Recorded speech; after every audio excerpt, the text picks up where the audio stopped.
What's going on, guys? Welcome to Titan Town. Today I have some preseason NFL power rankings for you guys, just to give you an idea where I feel like the NFL teams are at before we get the season started. If you notice, I'm wearing my number 28 t-shirt, CJ2K, Chris Johnson. So I just want to do this little video quick for you. I ain't going to jump into too much detail. I might mention a little bit here and there for some of the teams I find more interesting. Number 32. This is the team I have dead last in the league, and unfortunately, somebody has to be there, and that's the New York Jets. A lot of people have accused this team of tanking, and all front office and coaching staff and players and all say this team is not tanking. They're going to go out there and try to win. I completely believe that for the players and the coaching staff, but front office wise, I believe they're tanking because if they're not, it sure looks like it. Number 31, we had the LA Rams. They got Todd Gurley and a stout defense and not much after that. They did get Andrew Whitworth out of free agency, which will help Jared Goff in the pocket for the most part. But I still don't feel like he's going to take that next jump and be what I would call a franchise quarterback. I believe he's still going to struggle for a little while. Number 30, we got the Chicago Bears. They helped themselves out in free agency, getting Matt Glennon and Kendall Wright. Those two should really help. Kendall Wright was a good Titan. Just after Mike Munchak left, we never used him correctly after that. If you use Kendall Wright correctly, he can be a really good wide receiver in the NFL.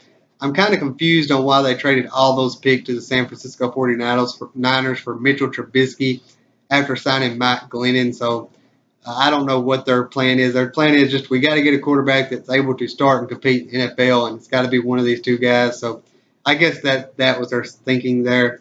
Number 29, we have the Cleveland Browns, who have improved. They was number 32 overall, and now they've jumped up to number 29. They won the draft getting Myles Garrett, Jabril Peppers, and David Njoku, and also Deshaun Kaiser. John Kaiser, he's not going to be ready to start, not this season, probably not even next, but soon after that, maybe 2 years down the road. Deshaun Kaiser has all the tools to be a great quarterback in the NFL if he can put it all together and the coaching staff can bring him along and get him there. He has all the tools he needs to be a really good starting quarterback in the NFL. Number 28, we have the Houston Texans. It's kind of like the Rams, a really good defense, but of course, unlike the Rams, they have some offensive weapons in Will Fuller, DeAndre Hopkins, Lamar Miller. They plan to start Tom Savage.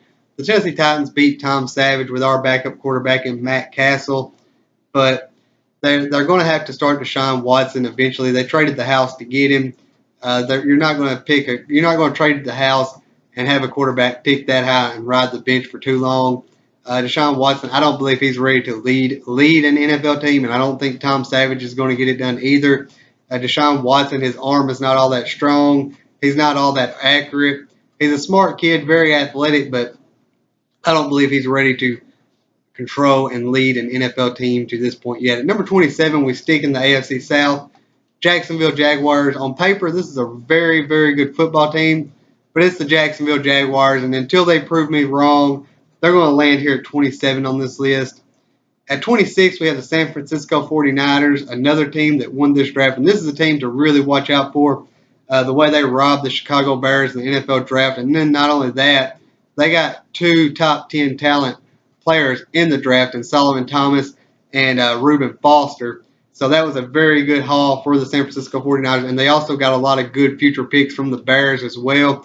So watch them to make that turn. Watch out for them to make that turnaround and be a very good NFL team, kind of like the Titans did when they went from 3-13 to 9-7 next season.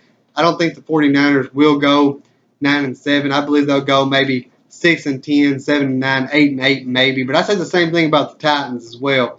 So that is going to be a team to watch. I'm very interested to see how the 49ers do with Kyle Shanahan, Pierre Garcon, and Brian Hoyer. That's going to be very interesting to see. And plus, also those defensive players they got out of the NFL draft. At number 25, we have the Buffalo Bills. They was able to retain Tyrod Taylor. Lost some key defensive players in Stephon Gilmore and Zach Brown, but they also got a new head coach and a new GM as well. So we're going to have to watch and see what the Buffalo Bills do this year as well. Number 24, we have the Philadelphia Eagles, who really helped themselves out in free agency, signing Ashlon Jeffrey, a #1 target for young quarterback Carson Wentz, and also a running back from the New England Patriots, LeGarrette Blount, who led the league in running backs with 18 touchdowns last season, to also help take pressure off of Carson Wentz. A lot of Eagles fans hates that the Eagles drafted Derek Barnett in the first round because you're already set at the pass rusher position. But this is what I'll tell you. I like Derek Barnett.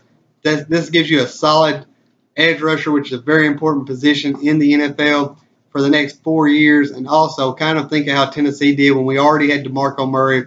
We drafted Derrick Henry. Your starters are not going to be on the field every down, every play of an NFL game. These guys have got to take breaks. They got to sub in and sub out. You don't want that level of play to go down. I shouldn't have did that. But you don't want that level of play to go down when the player subs in. You want the level of play to stay at a high level. And with Derek Barnett, that should be able to do that. Also, an insurance policy in case one of your edge rushers does go down. So at number 23, moving right along, we have the Cincinnati Bengals. Got Joe Mixon out of the draft. Very talented player. Just has some off-field stuff. They also got John Ross, who broke the combine record for speed. I feel like they could have gotten somebody else in the first round of the draft instead of John Ross. Maybe a good defensive player. They need some youth on the defensive side of the ball. Maybe somebody to protect Andy Dalton, as they lost 3 of their 5 starting offensive linemen. So the Bengals are going to stay here at 23 for now. At number 22, we have the Miami Dolphins. I wanted to put them higher because they did make the playoffs last season. They are a pretty good football team. And at this point in these power rankings, it does get muddled, and it is really hard to navigate at this point. But I have the Dolphins here. I'm not sold on Jay Ajayi yet. I want to call him Joseph for some reason. I kind of feel like he has the potential to be a one-year wonder. And you know, they're just filled with a lot of players that still have to prove it to me. Ryan Tannehill, still feel like he needs to prove to me. Devontae Parker needs to step his game up. And again, Jay Ajayi, I need to see what he did again. I'm not trusting him in fantasy leagues. He's going early to mid-second round. I'm not taking him there. I probably wouldn't take him till round 4 because I just still feel like he's too big of a gamble at that point. Number 21, we have the Carolina Panthers. The Panthers did something in the draft to really help themselves, and that was add speed on the offensive side of the ball, adding Stafford running back Christian McCaffrey, and then also adding running back / wide receiver out of Ohio State, Curtis Samuel. A lot of speed there, a lot of weapons for Cam Newton to hit underneath. Curtis Samuel can also go deep. He ran a 4.3 at the combine. This should really help Cam Newton out, who really struggled last season. But I still feel like they need to work on that offensive line. Good stout defense there, but for that reason, they fall to 21. And number 20 overall, we have the Arizona Cardinals, who have one of the best running backs in the league, and David Johnson. Very stout defense there. If John Brown can come back and stay healthy, they have a good wide receiver in him. Larry Fitzgerald, eventually Father Time is going to get him, and I'm waiting on that. I've been watching for it for the last 2 or 3 years, but it's yet to happen. So that's the only thing. Carson Palmer, of course, needs to be able to stay healthy for this team to stay good and stay in the look to win that NFC division. At number 19, we have the Washington Redskins. They got a steal in the draft in getting Jonathan Allen out of Alabama. They also signed a very good wide receiver in Terrell Pryor from the Browns. I'm surprised the Browns let him walk, but they did. So Kirk Cousins, again, playing under the franchise tag. I really like the Redskins, what they've done thus far. I still feel like they're not ready to compete for their division yet, but they're getting there. They're making the right moves. That's a very stout division they play in. Number 18, we have the Baltimore Ravens, who had the #1 run defense last year, and they also really helped themselves on defense and free agency, signing Brandon Carr, signing the safety out of Arizona. I can't remember his name. I'm terrible with name guys. You know this about me. I feel so bad when I forget people's names. Mostly Titans here, but they signed the guy from Arizona, and they also drafted Marlon Humphrey to help them on the passing side. Joe Flacco returns. They got Jeremy Maclin. Steve Smith left some big shoes to fill. Jeremy Maclin might be able to do that. He will be a #1 target for Joe Flacco. I heard a lot of good reports about Brashard Perryman finally starting to put it together. Former #1 overall pick who has a good size and speed combo. So the Ravens are at number 18 on this list. Number 17, we have the New Orleans Saints, who's taking a big jump ahead. They signed AP. I don't think AP is going to be their feature back. I think it's going to be Mark Ingram. AP kind of sub in for the guy. Maybe a few plays that's designed specifically for him. But as long as you got Drew Brees on your team, you got a chance to win. They also got my favorite cornerback in the draft, Marshawn Lattimore. And I've liked this guy for the last 2 years. I really like Marshawn Lattimore. I was really hoping the Tennessee Titans would pick him or Jamal Adams at number 5. But I'm happy with Corey Davis. I'm not going to complain about that because Corey Davis was my favorite wide receiver in the draft. I was just hoping that we could get him at 18. Hindsight's 2020, and I'm happy that we got him at 5 now. At number 16, we have the Minnesota Vikings. Very, very stout defense, one of the best in the league. And now that I'm thinking about it, I did this list about a week ago, and I kind of just threw it together. I put some thought into it, but not like I should have. I'm starting to think the Minnesota Vikings and the Miami Dolphins should have switched here. But still, very stout defense. Got a good receiver in Stephon Diggs. And then that Adam Thane, I don't know how to pronounce his last name, guys. I'm sorry. They got him. He really showed out for them last year. They got Teddy Bridgewater and Sam Bradford they could use for trade pieces coming up. And if Laquan Treadwell can put it together, that'd give them 3 good wide receivers. Laquan Treadwell was a first-round pick, so maybe he can get his act together. Number 15, we have the Indianapolis Colts.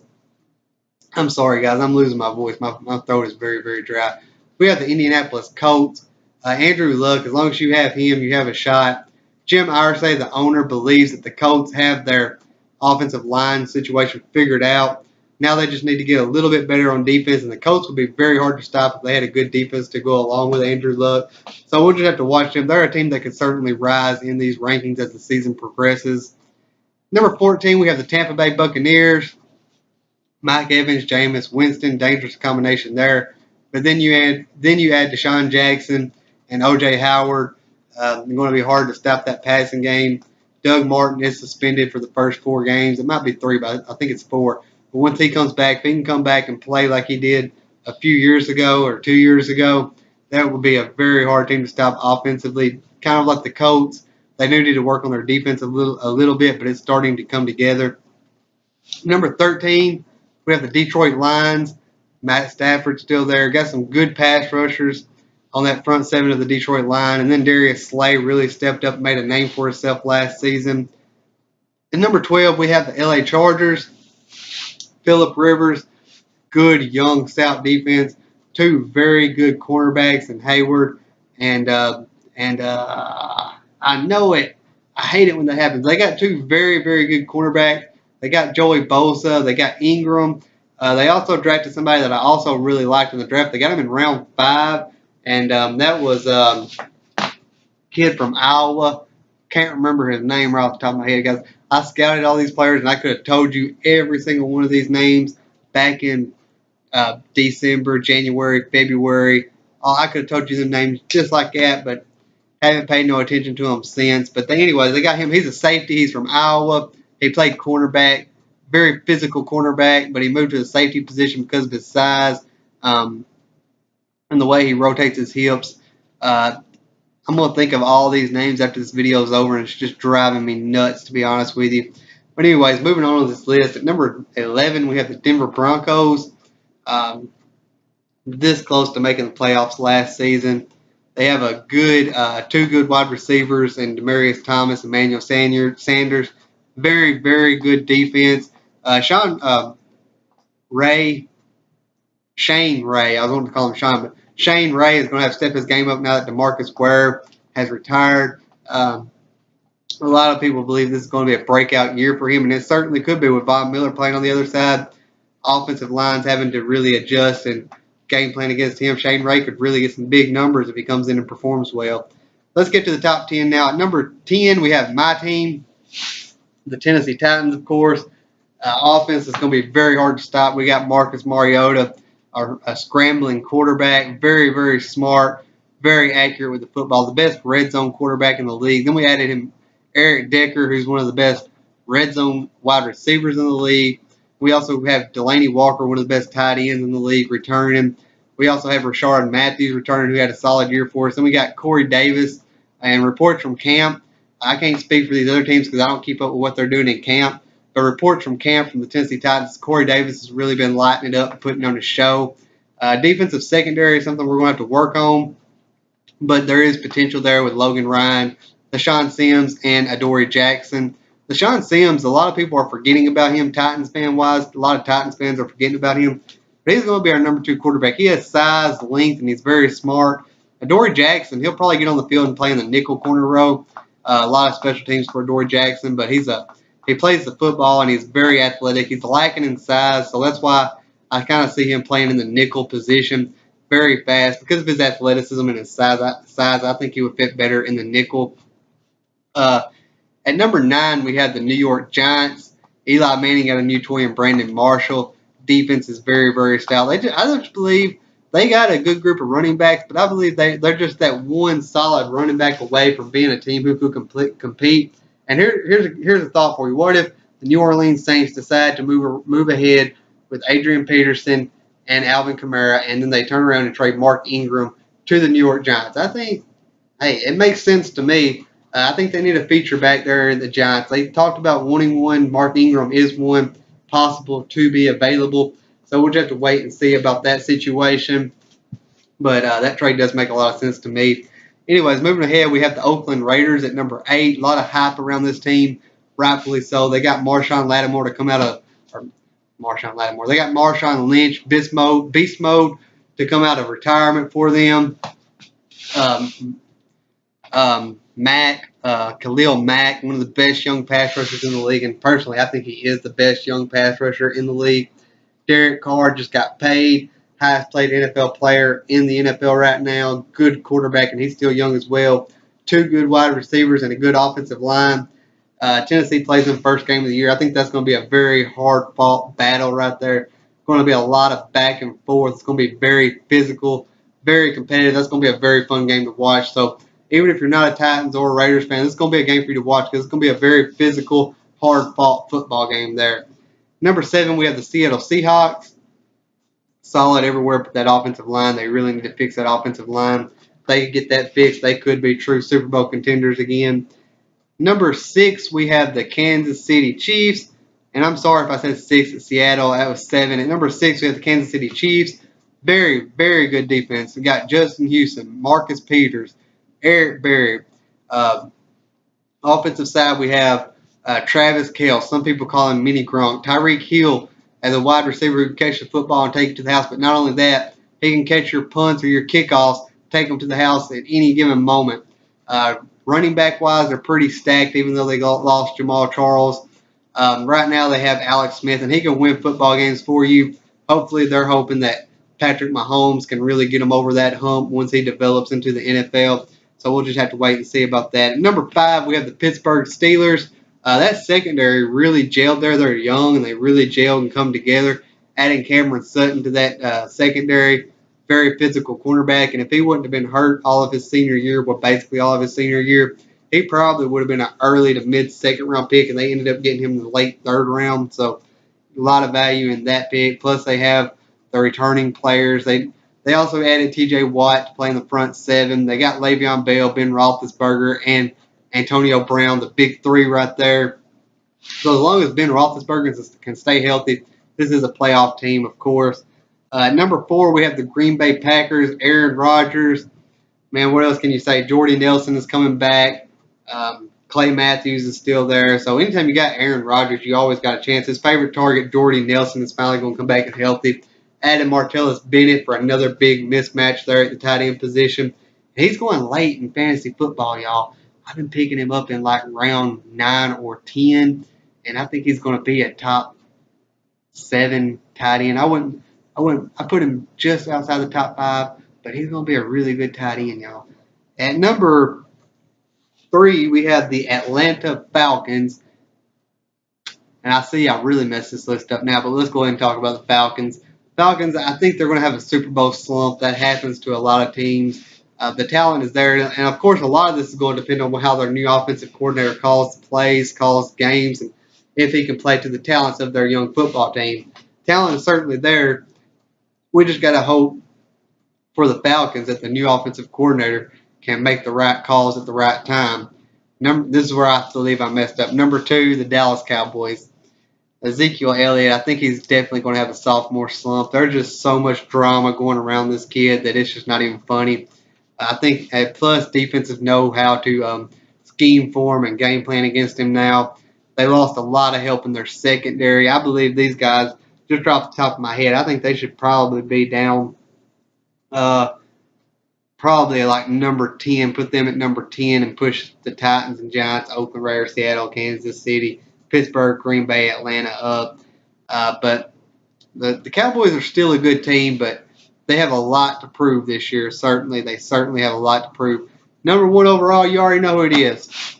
Not a fan of them, but it's the New England Patriots. They're the defending Super Bowl champions. Not only that, on paper they've gotten better. I know bandwagon fans. You know bandwagon fans. They're certainly out there.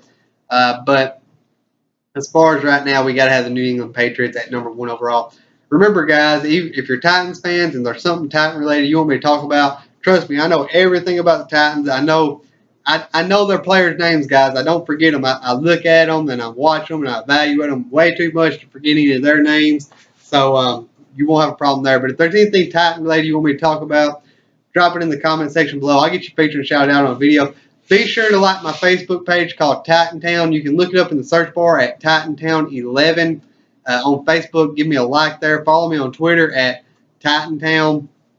Let me look and see exactly what my Twitter handle is. I never look at my own Twitter handle, y'all. So let me check this out for you real quick before I go. Come on, Twitter, load up for me. Here we go. Let's see. Be sure to follow me on Twitter at Town of Titans with an S, Town of Titans. Okay? And follow my blog. I'll leave some links to that in the description box below. I hope you all guys have a great day, and remember to always stay tightened up. Be sure to hit the like and share and subscribe button if you would. And I hope you all have a great day. I appreciate you for watching.